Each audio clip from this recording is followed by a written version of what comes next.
All right. Well, it is 1 o'clock, so we'll just go ahead and get started. So good afternoon, everyone, and welcome to the webinar for the application for the 2025 Summer Youth Internship Program. My name is Melanie Johnson. I am a grant program coordinator, and I will be kind of managing this program this year. Just so you know that we are recording this webinar. So recording will be distributed to everyone attending this webinar. Just give us a few days to get gathered from now, and that will be, I believe it's emailed out to everyone. If you have questions as we move along the presentation, just be sure to put those in the chat, and we will try to answer those as we go. So let's get started. So today we're going to have talk about, we'll have some introductions, then we'll give an overview of the grant. We'll discuss partnering with the Workforce Innovation and Opportunity Act, which we call WIOWA. That's a shortened term. We'd like to use acronyms. So the WIOWA Title I Youth Program. We'll discuss program requirements for successful applicants. Just want to make you aware of some things that will be required of the program, and then we'll discuss how you can actually apply for the grant. So again, my name is Melanie Johnson. I'm the grant program coordinator. I will assist with questions during the application process, and then I will be managing the program awardees post-award. We're going to hear from Ashley Sinwell. She's a workforce program coordinator with the Title I Youth Program, and she serves as the liaison between the Summer Youth Internship Program and the Title I Youth Program. And then lastly, we'll hear from Patrick Rice. He's the Grants Administrator Bureau Chief, and he assists with the application process in Iowa Grants, and he'll be discussing how you can navigate that system. So this is a link to the Summer Youth Internship kind of landing page that has the press release, I believe. It's going to have the links to the notice of funding opportunities, some other helpful information on this main page. So you might want to have that handy as you're navigating through the application and entering all your details. It'll also have the notice of funding opportunity. That's going to be an important document you use as you work through the application as well. Applications are open right now in Iowa Grants. Those open last Wednesday, February 12th, and the applications are going to be open through Monday, March 10th at 2 p.m. So that is a hard deadline of 2 p.m. If you're in there working and on an application, and just need to be mindful of time. So if you go to submit at 2:01, it's not going to let you submit that application, and we're not able to open those back up to get those submitted. So just want to be make sure you're aware of that deadline, March 10th at 2 p.m. So overview of the grant. The intent of the Summer Youth Internship program is to encourage businesses to develop programs to provide high school students and youth between the ages of 14 and 24 internship opportunities. That's going to allow those youth to explore and prepare for high demand careers, gain work experience, and develop personal attributes necessary to succeed in the workplace. So for this year, the state of Iowa has appropriated $250,000 for the Summer Youth Internship Program. And then also, this program works on a reimbursement basis for eligible expenses directly related to your summer apprenticeship program. So just wanted to touch on those few little program details. So next, we want to talk about what your target audience would be for participants. Your participants can be high school youth who are at risk of not graduating, youth that are from low-income households or from communities underrepresented in the Iowa workforce, or that otherwise face barriers to success and upward mobility in the labor market. Your participants can also be youth enrolled in the Title I Youth Program as well. So who is eligible to apply? Eligible applicants will include nonprofits, educational institutions, employers, community organizations, and other entities that are in good standing with the state of Iowa. I just want to note that applicants are strongly encouraged to enroll their summer youth internship participants with the WIOWA Title I Youth Program in their local office. And a little bit here, Ashley will discuss a little bit about that in detail. So a few definitions that we want you to familiarize yourself with, and these are also outlined in the Notice of Funding Opportunity. It's a high demand job list. There's also a link here for you. That list is compiled every year. There are several state programs that use this list. So the programs must be based, your project and your program should be based in a high demand occupation that's on that list. So having that readily available is going to be important as well. We've listed some other definitions here. We included the internship definition for both IWD and Title I, and the IWD definition of youth, as well as the out-of-school youth and in-school youth definitions for the WIOWA Title I. So just wanted to touch base on those. You can reference those in the Notice of Funding Agreement as well.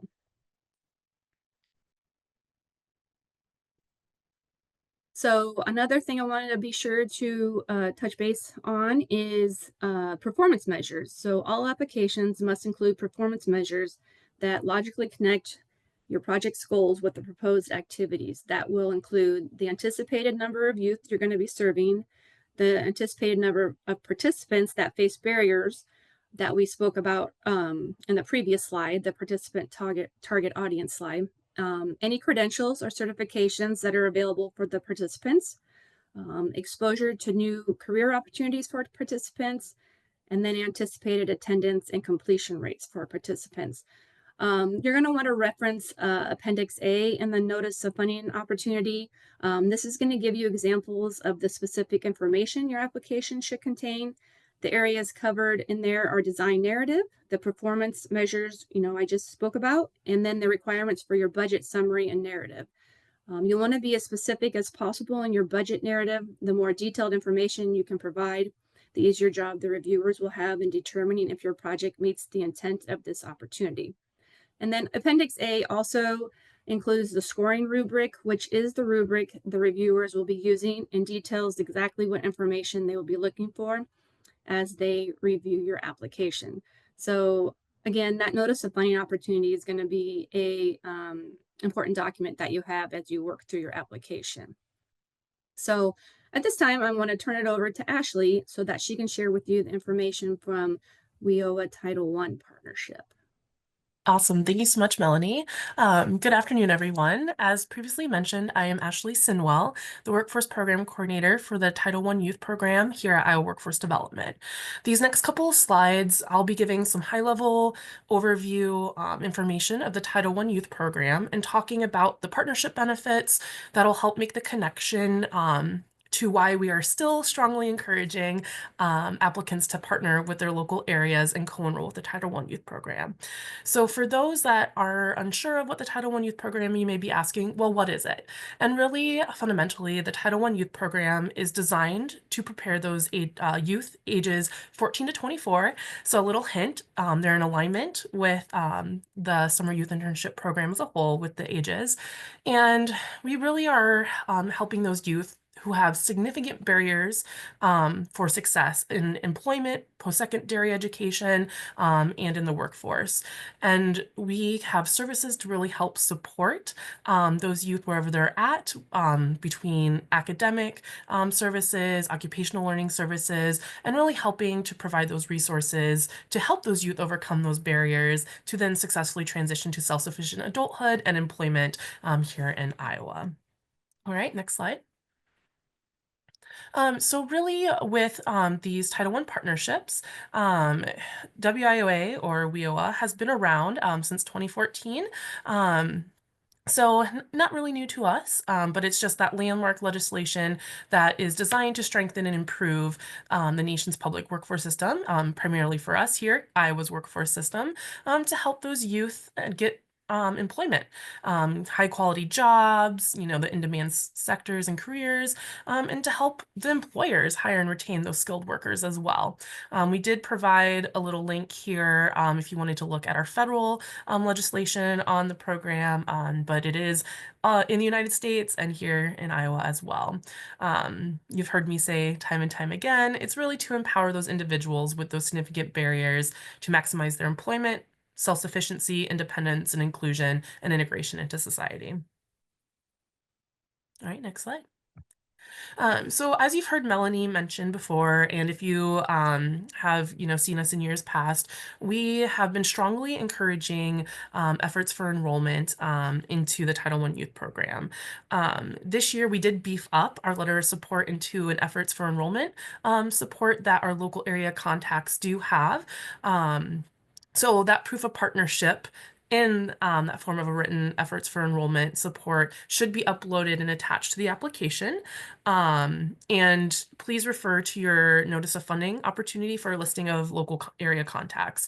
There was a question that I was getting ready to type, but then it turned over to me. It is mentioned, how do we find the local area contacts or, not really sure how to enroll them into the program? I would definitely say look at the notice of funding opportunity, look at your local area contact, and I strongly encourage you to reach out to them to see what the process is for enrolling in the Title I Youth Program.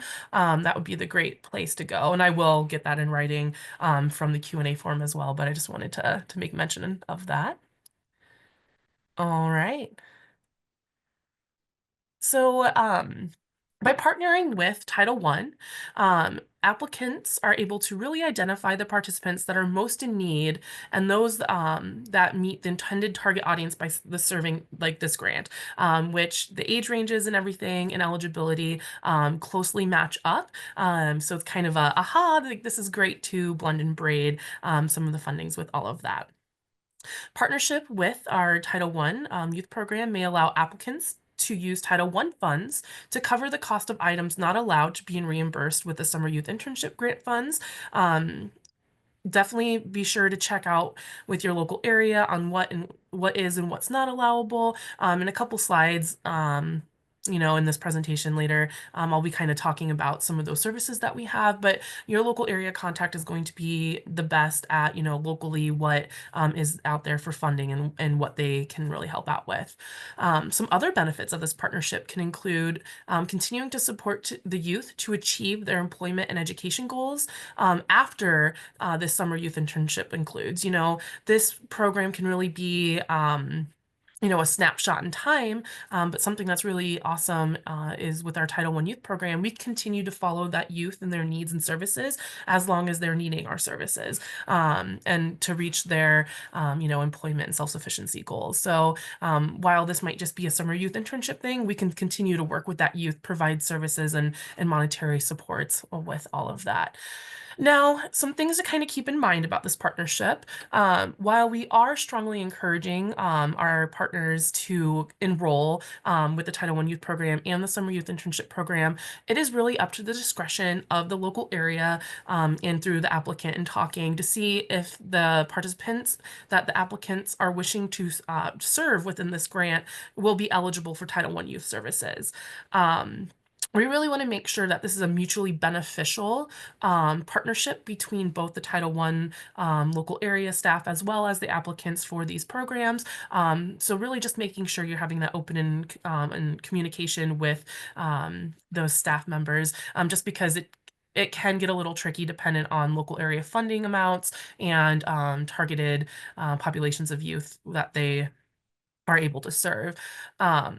If an applicant is solely targeting what we call our in-school youth, so those are youth that are 14 to 21 that are connected to the K through 12 system or any education, that might not be the best partnership opportunity for some local areas because we do have a strong emphasis on serving our out-of-school youth population, which is 16 to 24, that are not connected to any schooling.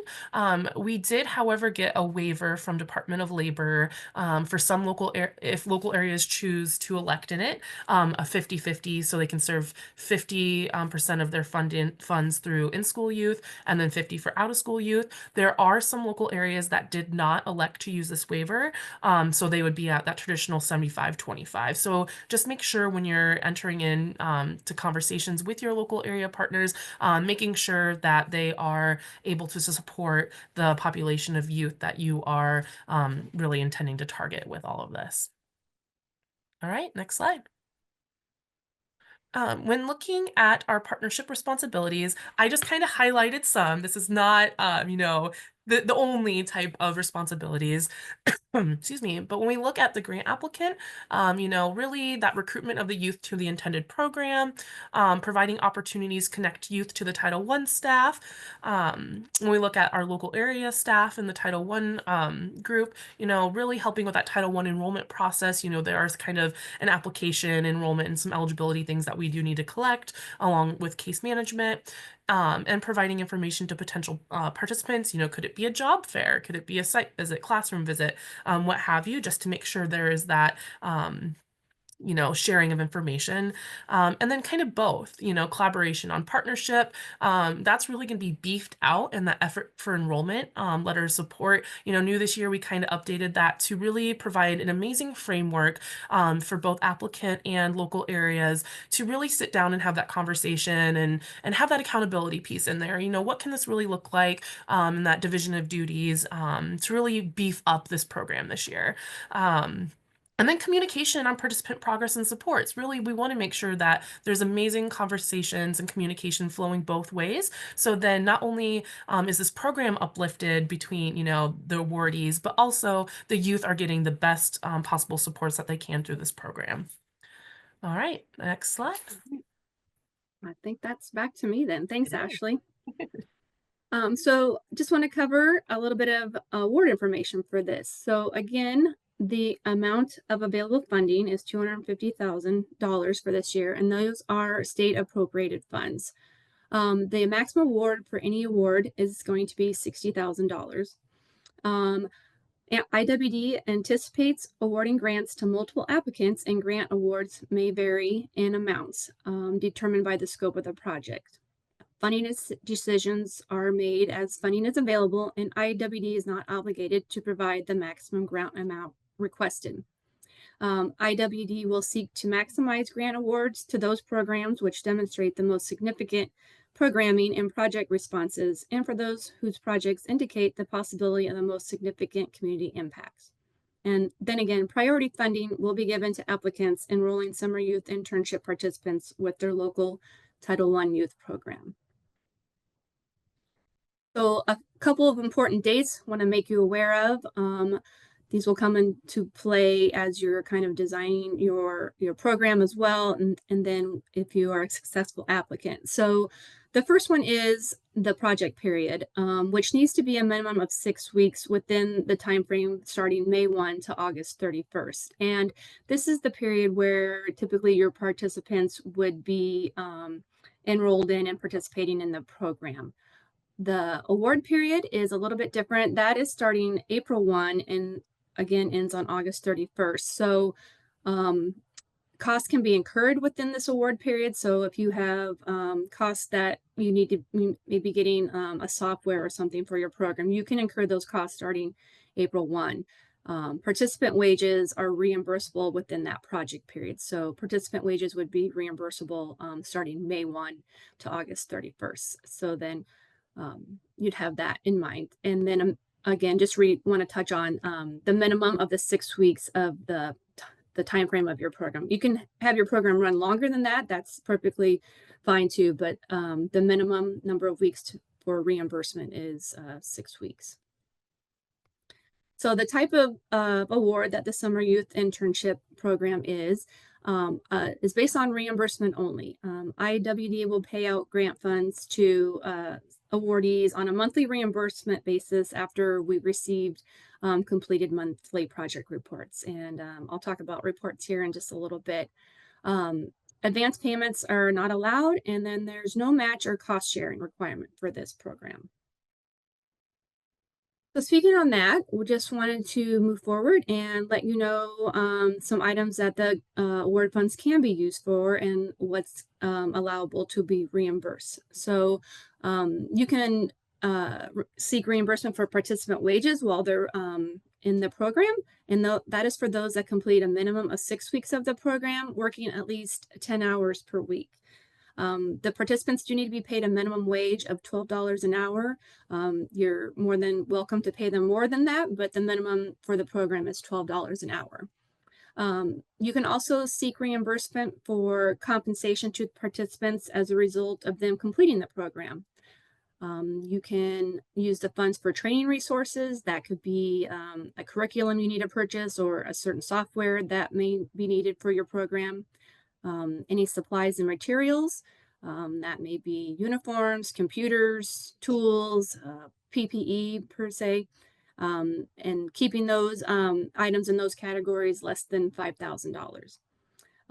You can also use the grant funds for program coordinator wages. That is defined as a staff overseeing the day-to-day administration of the project whose primary job responsibilities involve direct participant contact hours. So just want you to be aware of that definition for any eligible program coordination wages that you may seek reimbursement for. And then the last item that's eligible is administrative costs. So that is capped at 10% of your award. So if you're working through your budget and you've listed out several of these line items on your budget totaling $50,000, your administrative costs would need to be capped at $5,000 for a total budget of $55,000. So just want to be aware of what's eligible for the program. And then also going to touch on what's not eligible for reimbursement with the award fund. So any stipends or bonuses, and that's included to any participant or any program coordination. So for example, if you're claiming program coordination wages, that will need to be paid out on a traditional hourly basis rather than a one lump sum stipend at the conclusion of your program. The program cannot reimburse food or drink, any award or graduation ceremony items, any marketing promotional materials, program transportation, including travel expenses or a vehicle purchase or lease. It won't be eligible for workman's comp or fringe benefits, capital expenditures, building rental, utility expenses, or any equipment over $5,000. And then lastly, we're not able to reimburse for any kind of gift certificate, gift card, or vouchers. So now I'm going to hand it back over to Ashley so she can kind of give details on the use of Title I funds. Awesome. Thanks, Melanie. So when we look at the Title I Youth Program, up on the screen, these are all the services that must be made available to youth that each local area works to provide these services to youth participants if it makes sense for them in their path with education, training, or employment goals. This is from federal legislation that each of our local area service provider staff know how to provide these services or make connections to provide these services. But like I stated earlier, it doesn't mean that every youth that walks into our program is receiving services under each one of these 14 categories. In the next slide, I will detail a little bit more on the types of supportive services that are made available to youth in the Title I Youth Program, as that has seemed to be a really good case for the blending and braiding of our Title I Youth funds with our Summer Youth Internship Program funds to really make it a success for our individuals participating. All right, next slide. So when we are looking at just the supportive services on the screen that are available to youth, if it makes sense to them and their journey with us, you can see that this is quite a listing of services. So one thing I would like to note is that each local area does set their individual local policy on limits for each of these categories. So as a state, we do not say, you know, every local area must have a max of this, that, or the other. Funding levels kind of vary for each local area across the state. So definitely make sure that you're working with your local area contact because there are kind of caps and funding limits from the funding that we receive year to year on these different types of things. Now, with this said, I'll kind of detail a little bit about like what each of these supportive services could mean. Youth incentive payments are something that is unique to our programming, and really it's a payment for our youth participants for a recognition of achievement directly tied to training, activities, and experiential learning.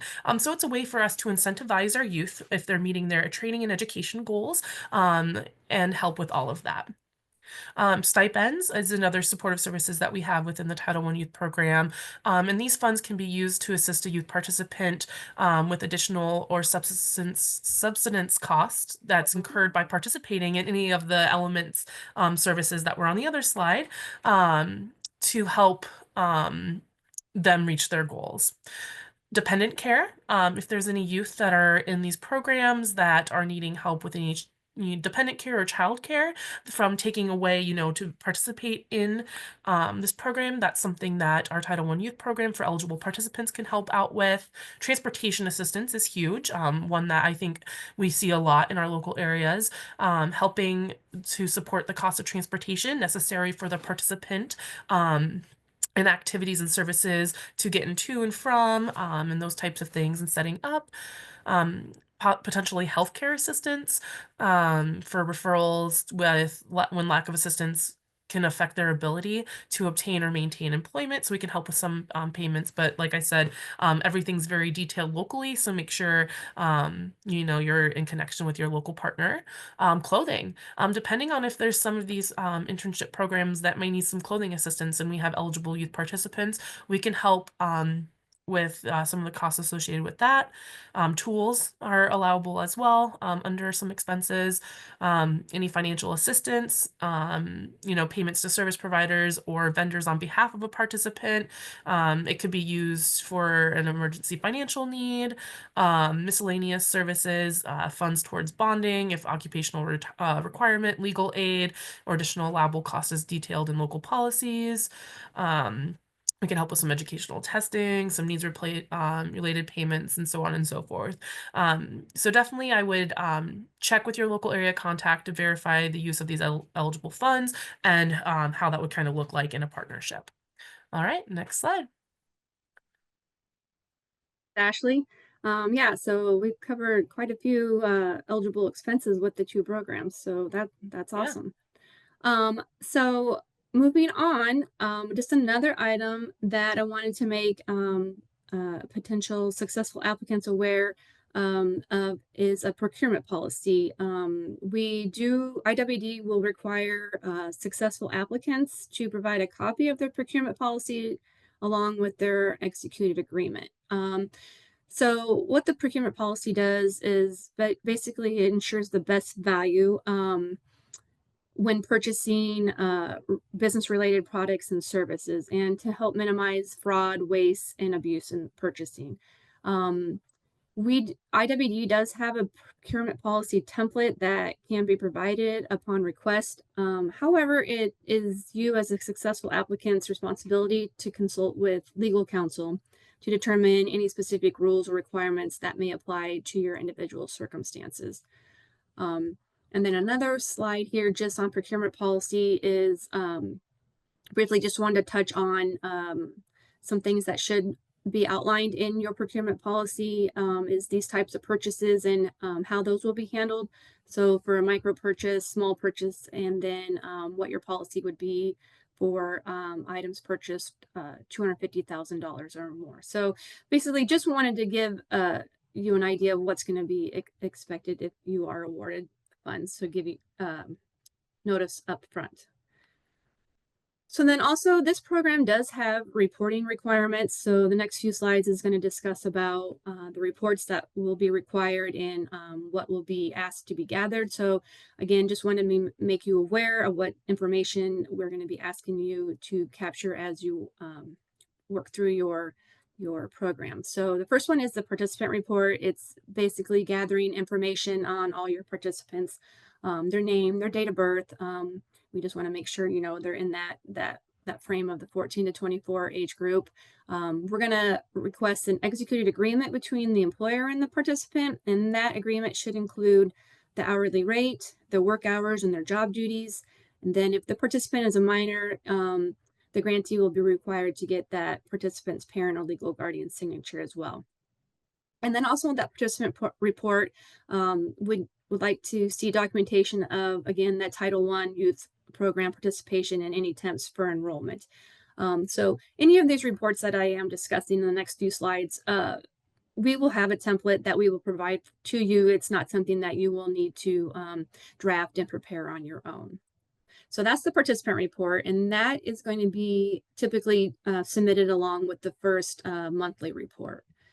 So that moves into the monthly project report. This is going to be submitted and along with your monthly reimbursement request. So on the very first one, you would get the participant report and then monthly reports after that. And then we will discuss this further in the awardee webinar. But again, I just wanted to make you aware of information that's going to be collected. So again, that agreement, we're going to ask about any services or resource costs for the program participants, request timesheets for staff that you may be requesting reimbursement for, and that's going to want to detail on those timesheets the hours worked of the youth and description of services and training provided.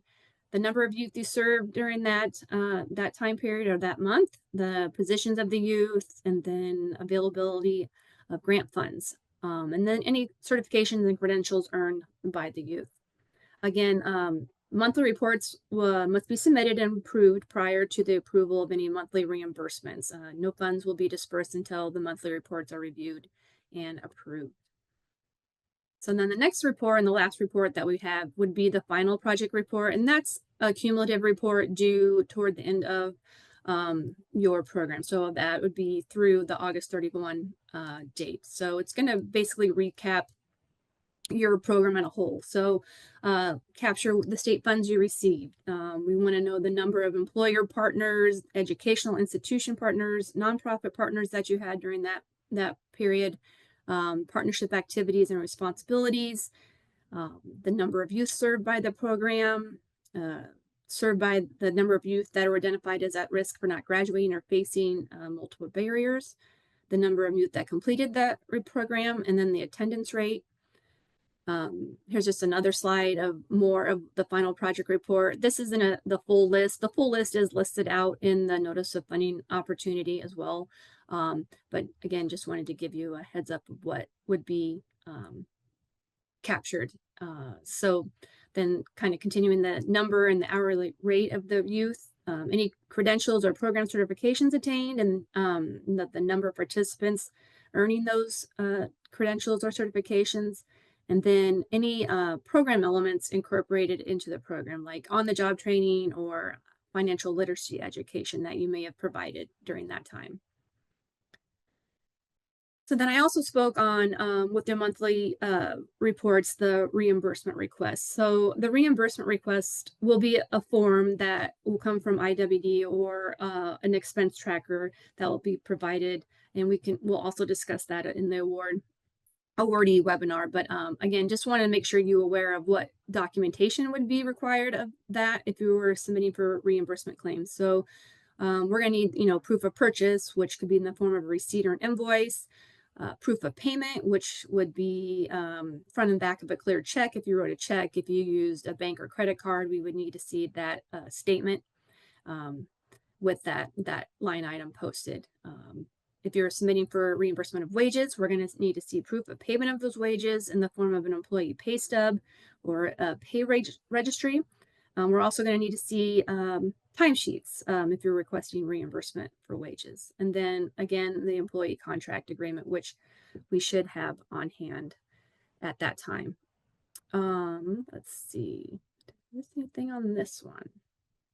Yeah, so just recapping, like a lot of this will be covered again in the awardee webinar for successful applicants. Now I think I'm on to Patrick, and he's gonna kind of discuss the Iowa grants system. So I think this is you, Patrick. Awesome. All right. Thanks, Melanie. I'm going to go ahead and share my screen. So there we go. Just want to make sure that I have the correct window All right, so I believe that you should be seeing just the general kind of like a web page that says Iowa Grants.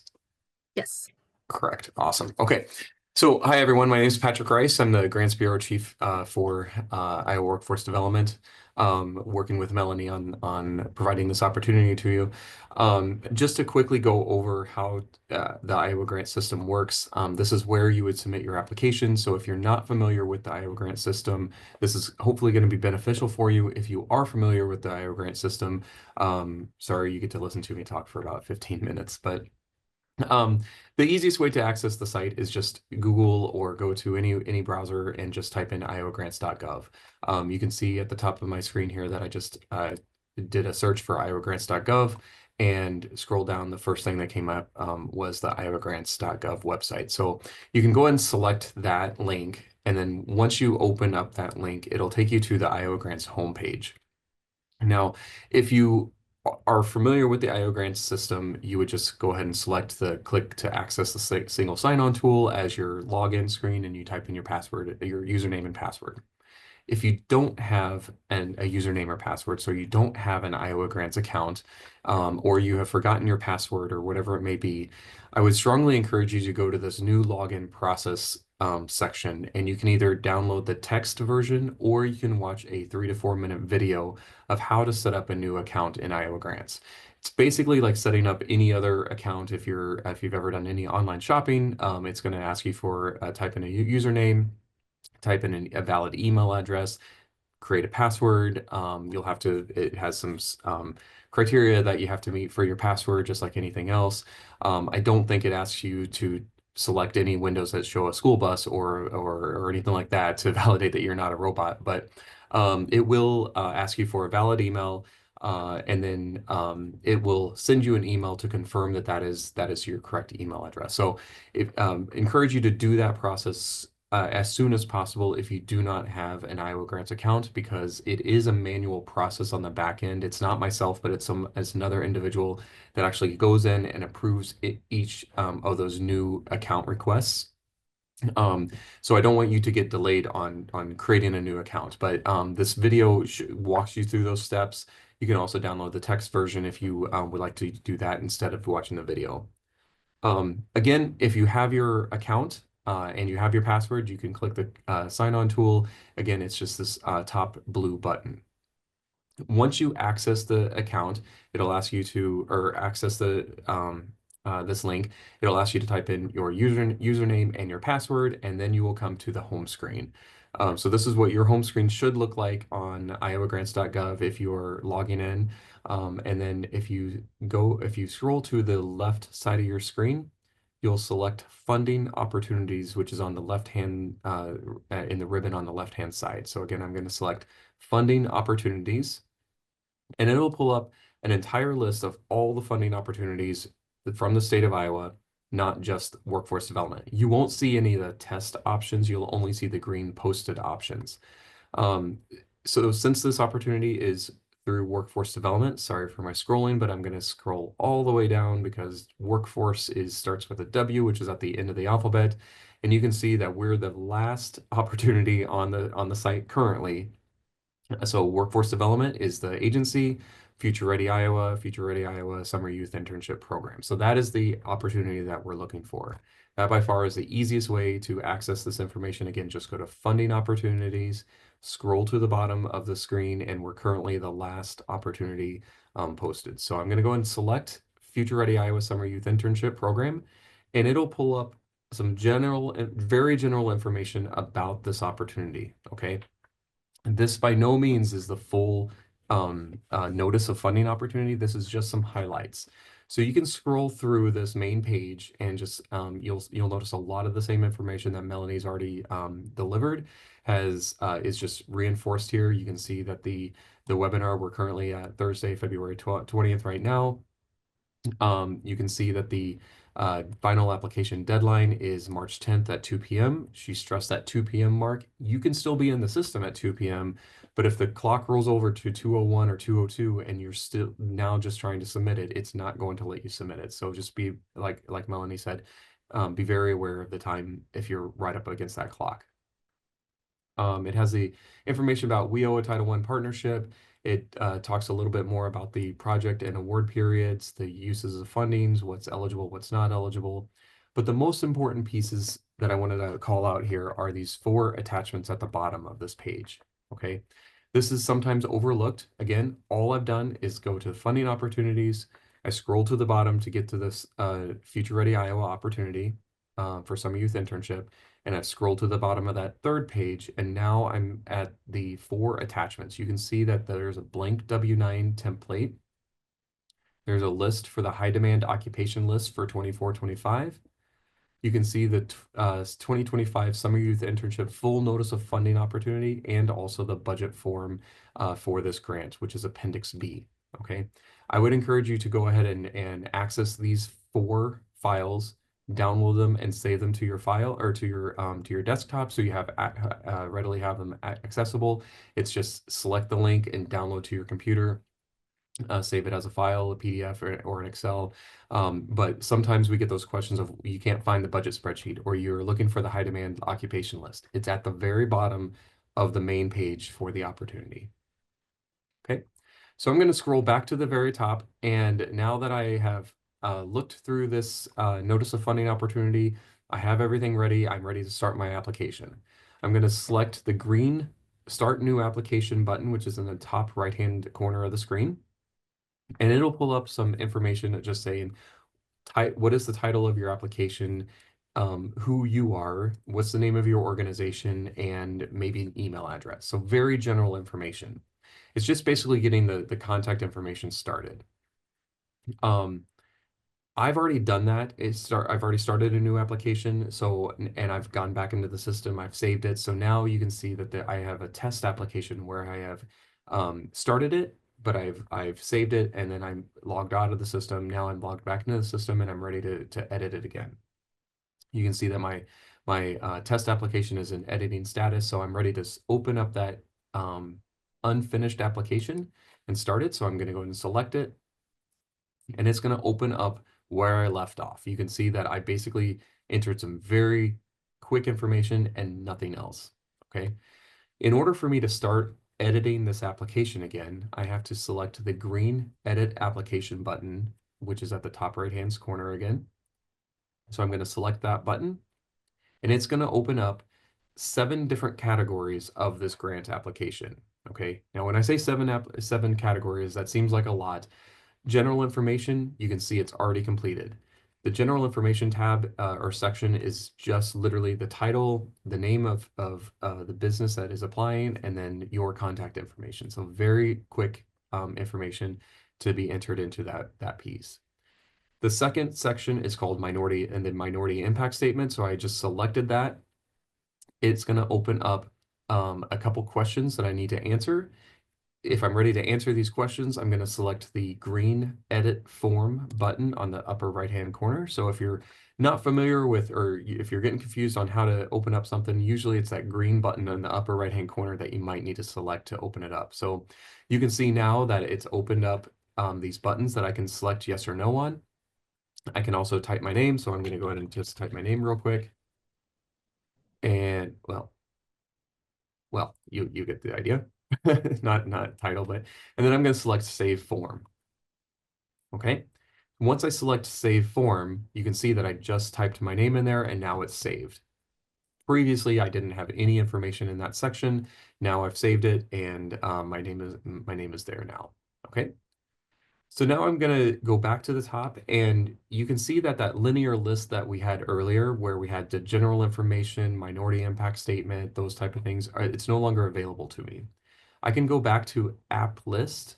So you can see it's more of a tabbed version up here. I'm going to go back to app list, and that app list, the application detail list, is now going to go back into that linear version.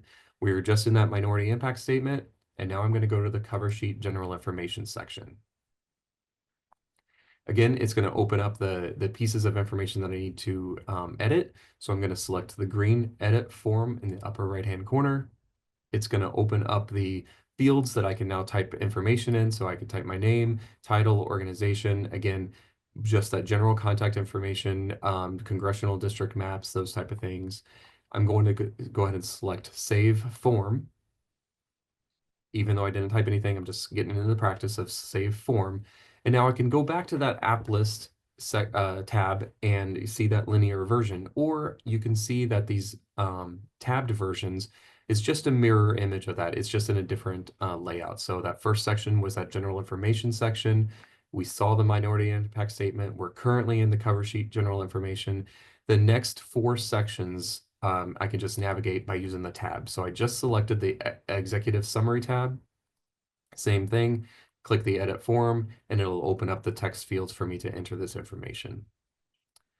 I'm going to go ahead and now go into, so initially I said we had 7 sections. We've just covered 4 of them. So now we're down to the last 3. The Summer Youth application form is where you're going to spend the majority of your time. I'm going to go ahead and select edit form because you can see that I can't actually type anything in this, how it's presented right now.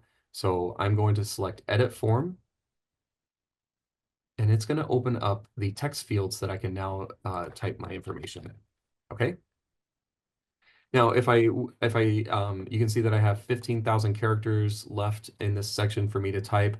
If I wanted to and see everything that I'm typing, I can scroll down to the or select my cursor over to the bottom left right-hand corner of that text field until it goes to the double arrows. I can click and hold down and drag that field as large as I would like. So if I wanted to see everything that I'm typing as I type it, you have that ability to increase the size of this text field as you go.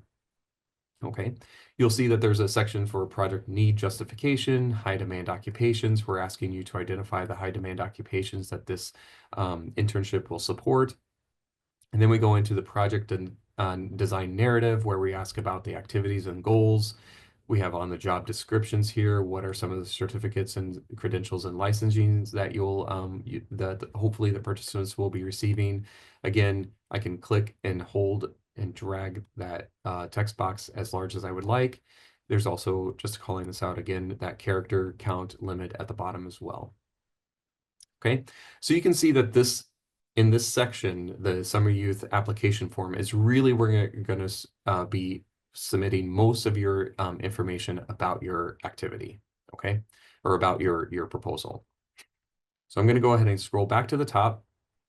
I'm going to select Save Form again. And then now I have the last 2 tabs here. The next tab is called the Budget Narrative. It's just spending a little bit of time on this. I'm going to select that Edit Form button, again, that green Edit Form button on the upper right-hand corner to provide my text box.